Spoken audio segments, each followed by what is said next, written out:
Nanded municipal corporation इंतखाबात की तशहीर के आखिरी दिन प्रभाग नंबर 12 में राष्ट्रवादी कांग्रेस पार्टी अजीत पवार ग्रुप के नामजद उम्मीदवारान की इंतखाबी मुहिम के सिलसिले में एक बड़े अवामी जलसे का इनेकाद किया गया। इस जलसे में हल्का नंबर 12 से एनसीपी के उम्मीदवार डॉक्टर अर्शिया कौसर अब्दुल मुखीद ने पुरजोश और जज्बाती खिताब करते हुए अवाम से अपने हक में वोट देने की अपील की। डॉक्टर अर्शिया कौसर ने कहा कि इंतखाबी मुहिम के दौरान जब वो मुख्तलिफ इलाकों में अवाम से मिली तो लोगों के मसाइल सुनकर वो शदीद रंजीदा हो गई। उन्होंने कहा कि प्रभाग नंबर 12 के कई इलाके आज भी बुनियादी सहूलियात से महरूम है। साफ पीने का पानी दस्तियाब नहीं, जिसकी वजह से अवाम को खरीद कर पानी पीना पड़ता है। जगह जगह गंदगी के ढेर लगे हुए हैं और सफाई का कोई मुनासिब इंतजाम मौजूद नहीं। उन्होंने मजीद कहा कि सरकारी दस्तावेजात बनवाने और राशन दुकानों से अनाज हासिल करने में भी अवाम को शदीद मुश्किलात का सामना करना पड़ता है। इन तमाम मसाइल को सामने रखते हुए उन्होंने इंतखाबी मैदान में उतरने का फैसला किया है। डॉक्टर अर्शिया कौसर ने यकीन दहानी कराई कि अगर अवाम ने इन्हें मुंतखब किया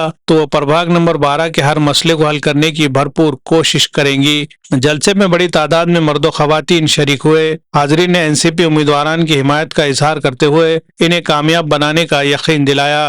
bureau report, MCN Urdu news. उसे सीढ़ी तक चढ़ने नहीं देते। आपकी ये बहन नालों पर से गुजर रही है, नालियों पर से गुजर रही है। मैं 2 महीने से प्रभाग 11 हैदराबाद और यहाँ पर घूम रही हूँ। नहीं थी, इनको आपने चुनकर दिए और ये ताकत से चुनकर गए और इन्होंने कुछ भी आपका काम नहीं किया। हमारे मासूम बच्चों का नुकसान हुआ, हमारे बच्चों का मुस्तकबिल ख़राब हुआ। हम ये सोच नहीं सक रहे कि हमारे बच्चों का कितना मुस्तकबिल ख़राब हो रहा है। आप समझ रहे हैं कि मूलभूत सुविधाएं, जिसको रोड, नाली, पानी, हमको पानी भी साफ़ नहीं मिलता। हम समझ रहे हैं कि खाली पानी का इंतज़ाम, रोड का इंतज़ाम, नाली का इंतज़ाम अगरचे हो गया तो आप समझ रहे हैं कि ये नगर सेवक का हक़ अदा हो गया। अजीज़ साथियों, दरअसल में ये समझने की ज़रूरत है, ये छोटा मोटा काम नहीं है। अगरचे हम नगर सेवक को चुन कर देते हैं तो हमारे बच्चों का मुस्तकबिल है। ये बच्चों के लिए कोई लाइब्रेरी खोलना था, एक लाइब्रेरी तैयार करना था, कोई एक मदरसा बनाना था। आप बताइए, कोई एक इंग्लिश मदरसा बनाना था, लेकिन कोई एक इंग्लिश मदरसा नहीं बनाया गया।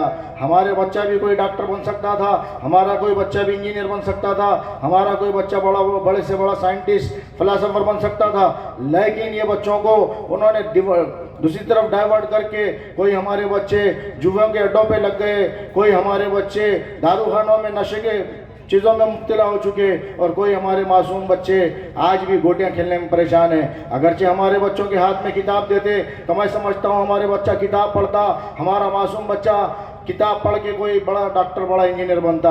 ये अलग बात है कि अब हमारे जो लोग हैं, हमारा जो इलाका है ये सलम बस्ती है। सलम बस्ती में हमारे जो लोग हैं वो रिक्शा चलाते हैं, कोई गाड़ा चलाते हैं, कोई केले का गाड़ा पे केला बेचते हैं, कोई छोटी मोटी किराए दुकान चलाते हैं, कोई अगरचे चलाता होगा तो छोटी मोटी कपड़े की दुकान चलाता होगा। अजीज साथियों, आपको मालूम है कि हमारा ये बच्चों के लिए ये 40-40 हज़ार, 50-50 हज़ार रुपये फीस कहाँ से अफोर्ड कर सकेंगे और हमारे बच्चे को आगे कहाँ से जो है उसको रास्ता मिलेगा कोई डॉक्टर, इंजीनियर काबिल बनने का। ये तो छोड़िए, इन्होंने कभी महापौर बनने के बाद में कोई बच्चा कोई हमारा टॉप किया, कोई कॉलेज में टॉप किया, कोई स्कूल में टॉप किया, कोई 10वीं में, कोई 12वीं में, कोई नीट में, लेकिन उनकी तौफीक नहीं हुई कि हमारे कोई बच्चे को बुला करके एक तमगा देना, उसकी हिम्मत अफजाई करना। अजीज साथियों, इनकी जितनी सोच होगी इंसान उतना ही काम करेगा। अब उनकी सोच ही उतनी थी तो जितना ज़र्फ रहेगा उतनी ही बात करेगा।